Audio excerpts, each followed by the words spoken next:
So as the world is still reeling from yesterday's successful special military operation conducted by the Trump administration to capture Maduro, the Venezuelan president, in this video, I want to delve into the possibility that we're going to see some more special military operations conducted by the Trump administration or their allies in the coming days, weeks, and months.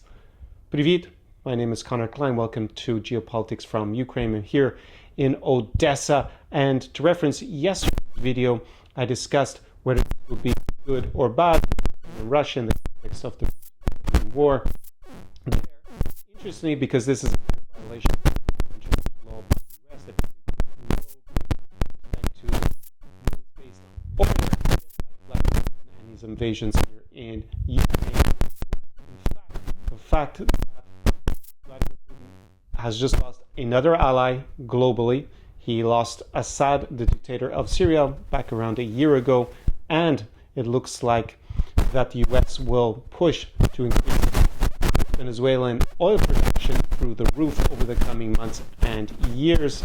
This will lower the oil price globally and cut off a lot of the financing for Moscow's war against Ukraine here. So that is paradoxical in a way, since Vladimir Putin and Donald Trump seem to have such a good relationship at times, with Donald Trump inviting him to Alaska, rolling out the red carpet. However, this special military operation, which was conducted quite successfully by Delta Force, unlike Vladimir Putin's 3-day or 3-week or 3-month war, whatever you want to call it, here in Ukraine. I use that term because Vladimir Putin described his invasion in 2022 of Ukraine as a special military operation, not a war, even though it is the biggest war in Europe since World War II. Now, looking ahead to what Donald Trump might try to do next, or his allies somewhere, let's have a look at the conditions that were there in Venezuela prior to Maduro's abduction by the US yesterday. Venezuela was a country that was in deep economic crisis. Millions of Venezuelans have fled the country. It had a dictatorship. Maduro was not considered a legitimate president, and it is pretty close to the US, far away from countries like Russia and China, which are its allies. And it has significant oil reserves, apparently the biggest oil reserves in the world. So all those factors and its long-standing hostility to the US, since Hugo Chavez took over with the Bolivarian Revolution, he was the predecessor to Nicolas Maduro. These all set the conditions for the US to want to change the government. And then we had the ruse, the excuse used by narco trafficking, which is how the US seems to be trying to justify it legally, that basically he was a narco terrorist, and yeah, they have a right to arrest him, and they were just bringing him to trial in the United States. Now, in yesterday's press conference, Donald Trump and his administration referenced a few other countries in the region. We'll deal with those first, namely Cuba, Colombia, and Mexico. I was surprised by last Mexico personally. But Cuba, we can see a lot of the same conditions that existed in Venezuela prior to yesterday. This is that we have a collapsing economy. We have long-standing hostility with the US since the Castros came to power. That was like back in the 1950s with the overthrow of the Batista regime. So those are conditions that are similar. Also, it is very far away from Russia and from China, who might be willing to supply some support, although the Russian support to Assad last year and now to Maduro in terms of materiel and maybe some personnel doesn't seem to have made much of a difference. And Cuba is very close to the US. There is a large opposition movement, just like in Venezuela, much of it based in Florida. In fact, the Secretary of State, Marco Rubio, is, I think, even a member of that diaspora. In any case, he's been a long-standing critic of the government in Havana, and he played a significant role in yesterday's operation. So it would seem that Cuba definitely is in the crosshairs of the Trump administration. On top of that, they were getting apparently lots of oil from Venezuela. Presumably that's also going to stop in the near term. It's unclear right now whether the Trump administration has actually gone for a regime change or just a leadership change, because they weren't very clear yesterday about who was actually going to take over in Venezuela. Donald Trump seems to be saying that it would be him in charge in some sort of strange way. However, he did not propose putting the main opposition leader in charge, so maybe they're going to find some compromise with the current regime, some elements of it, but presumably they will work in U.S. interests going forward in exchange for something for themselves. So Cuba definitely looks like a plausible candidate for some sort of operation in the near future. Second of all, we got Colombia. It's next door to Venezuela. The conditions don't really seem to be the same as were in Venezuela or which exist in Cuba. It's not a long-standing foe to the United States, even if Donald Trump is pretty critical of the current president. There is the same narco trafficking excuse, since, well, it's definitely more legitimate with respect to Colombia than it was with Venezuela. It is very far away. However, it is not so hostile to the U.S., so it would seem strange that the U.S. would then try to change the government there. Still possible, is next door. Maybe they decide that they're on a roll and now they go for Bogota as well. However, it is not quite as ripe for regime or leadership change than Venezuela was from the current administration's point of view. It would be an extension of the Monroe Doctrine that Donald Trump emphasized in his national security strategy it was not quite the other day, but about a month ago.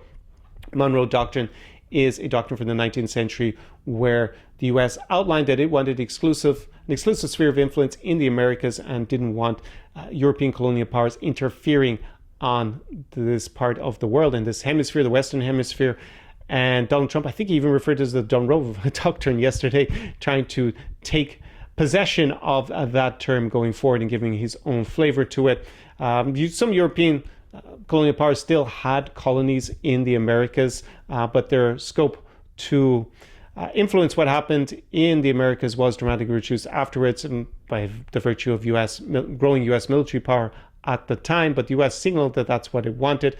Some European countries still have territories in the Americas. France is a very good example because they have it in North, Central, and South America. So they would be a country that would kind of obviously maybe be a little bit concerned by the new Monroe Doctrine in particular. So we see that then maybe Colombia is the next up for some sort of regime change. We had, of course, a period of U.S. history under the Monroe Doctrine where the U.S. was, basically doing regime change on a very frequent basis and creating these banana republics, interfering on behalf of banana companies, U.S. banana companies. So that is the second candidate, Colombia, less likely than Cuba, it would seem at this juncture. The third one that was brought up, Mexico, where Donald Trump didn't seem to have personal animus for the leader of Mexico. However, he did say that it was controlled by the cartels.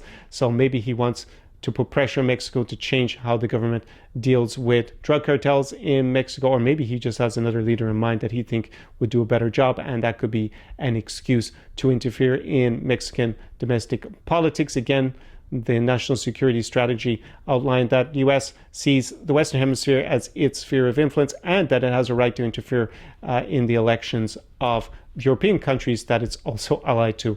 So no really long-standing animosity between the U.S. and Mexico. They are allied and they do a lot of trade together. However, Donald Trump has been throwing out tariffs like they're going out of fashion in the last year, so maybe he doesn't value that as much as previous American governments. To finish up on the Western Hemisphere, we have Canada and Greenland. Donald Trump has been claiming that Canada is going to be the 51st state. It seemed like trolling in the beginning, but he has definitely damaged diplomatic ties between Canada and the US with his rhetoric and now his behavior. And on top of that, you have the territory of Greenland, which is part of Denmark, also allied with the US, member of NATO, both Canada and Denmark. And the US already has significant interest there with military bases and could presumably negotiate a very favorable mineral extraction deal if they really wanted one. So it seems very odd that they're so insistent that they should get to annex these territories. It would not seem to be in the US national interest to have a big conflict with allies over territory where they can get where they want anyways. However, even this morning, the wife of Stephen Miller, Kathy Miller, who's a member of the administration, she tweeted out a picture of Greenland in the US national colors with the caption "soon." So it is still there as a threat. They also appointed a special envoy to Greenland. They've been trying to stir up dissatisfaction with part of Denmark. There is a Greenland independence movement, however, really wants independence. It is not a movement to become part of the United States. So again, it would seem rather unusual.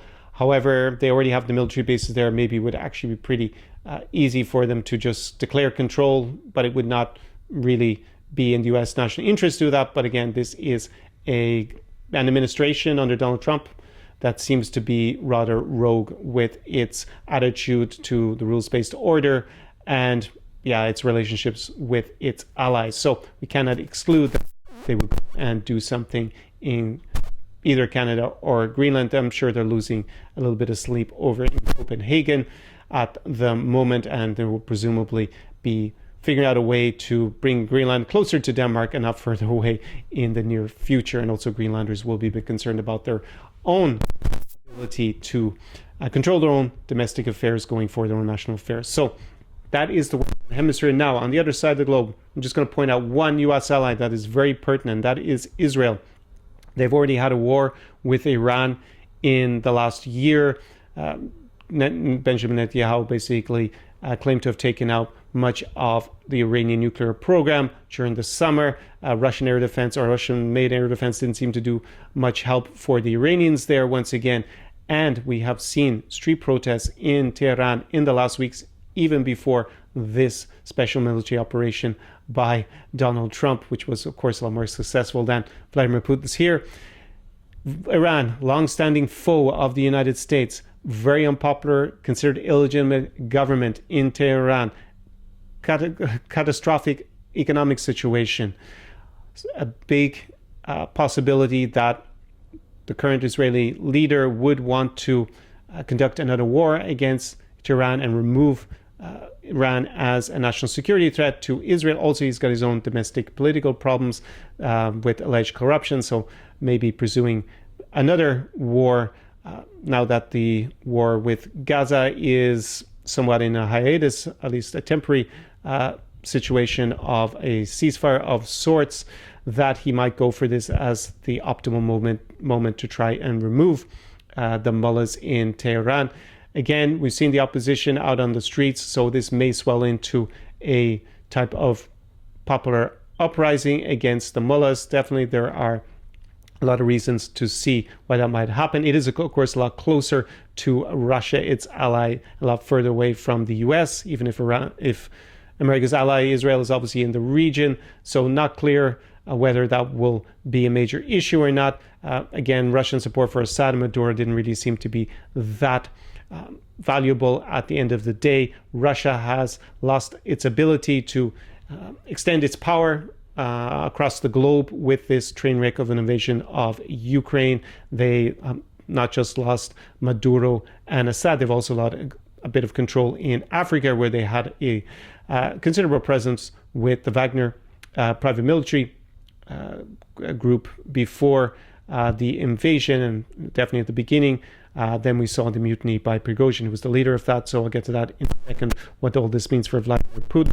So again, Tehran would seem to be in the crosshairs for some sort of regime change in the coming weeks and months from the U.S. point of view, and Israel. So those are the countries that I think are most likely to be impacted by yesterday's successful operation by Delta Force to capture the president of Venezuela. Now, thumbnail, one other leader, that is Vladimir Putin. Now, I don't think that Donald Trump is plotting some sort of regime change in Moscow. I don't think that he wants to see Vladimir Putin go the way of Maduro or, Saddam Hussein or Gaddafi in Libya. He seems to be, if anything, enamored of the Russian dictator who has launched these wars against Ukraine and represents a significant threat to the continent of Europe. However, with his actions by removing yet again another ally of the Russians and undermining their economy by in the last few months, ratcheting up some sanctions on those particular industries and trying to pump out as much oil as possible, which lowers the price of oil, which lowers the revenues of Moscow and undermines the Kremlin's ability to conduct these wars of aggression. We may see accidentally or as a byproduct, kind of, I guess, some sort of collateral damage of this Trump Dunroe doctrine or new 19th century imperialism, that he may end up undermining Vladimir Putin's grip on power and actually lead to some sort of regime change in the Kremlin. Maybe more likely a leadership change, maybe something like a palace coup, because Russia is in a very difficult situation here with their wars against Ukraine. They've made piecemeal progress on the front lines in the last year or two. Last year was just 0.7% of Ukraine at the cost of hundreds of thousands of casualties and billions and billions of dollars of revenues. Their economy is in a dire situation. They have high inflation. They're in recession. The oil price is pretty low and presumably going to get even lower with these policies from Donald Trump. They're selling off their gold reserves to keep the war going. They're spending officially 40% of their budget on the war and internal security. So it is at a massive cost, and their economy is in a worse position.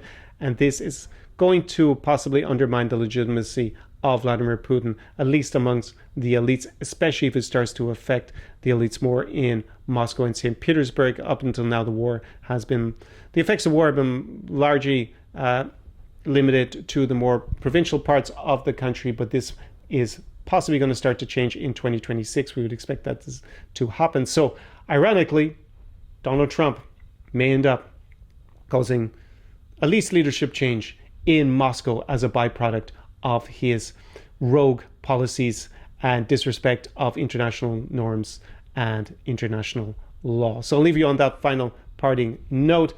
Drop your comments down below in the comments section. If you were interested in coming here to Ukraine at some point, I have an exclusive guide. It is down below in the description to this video. There, not only do you get my logistical information and how to stay as safe as possible, and lots of background information to coming here to Ukraine, you also get my exclusive hospitality guide where I outline my favorite cafes, restaurants, bars, and shisha lounges in major Ukrainian cities. So Odessa, Kyiv, Lviv, Uzhhorod, and Chernovtsi, those are the cities most frequented by foreigners coming here to Ukraine at the moment. So if you're interested in that and supporting the channel, this geopolitics channel, down below there is a link to that there. So as I end all these videos with, in general, Slava Ukraini, do peremоги.